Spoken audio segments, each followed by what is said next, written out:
ആരോഗ്യത്തിന് ഹാനികരമാണെങ്കിലും തെക്കൻ കേരളത്തിലെ തുറന്ന ബാറുകളിൽ രാവിലെ മുതൽ വലിയ തിരക്കാണ്. 6 പഞ്ചനക്ഷത്രം ഉൾപ്പെടെ 16 ബാറുകൾക്കാണ് തലസ്ഥാന ജില്ലയിൽ പ്രവർത്തനാനുമതി ലഭിച്ചത്.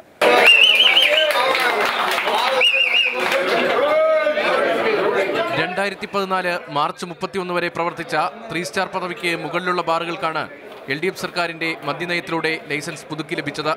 നടപടിക്രമങ്ങൾ പൂർത്തിയാക്കി ബാറുകളിൽ പലതും പ്രവർത്തനം തുടങ്ങി. മറ്റേ വെള്ളം അന്വയിക്കണം, കുപ്പി അന്വയിക്കണം, സ്ഥലം അന്വയിക്കണം. ബാറിൻ്റെ ഈ പ്രശ്നങ്ങൾ നമ്മുടെ നാട്ടിൽ എന്ന് തുടങ്ങിയോ അന്ന് മുതൽ ഈ ടൂറിസത്തെ അത് വളരെയധികം ഹർട്ട് ചെയ്തിട്ടുണ്ട്. സംസ്ഥാനത്ത് തന്നെ ഏറ്റവും കൂടുതൽ ബാറുകൾ ലൈസൻസ് സ്വന്തമാക്കിയത് എറണാകുളം ജില്ലയിലാണ്.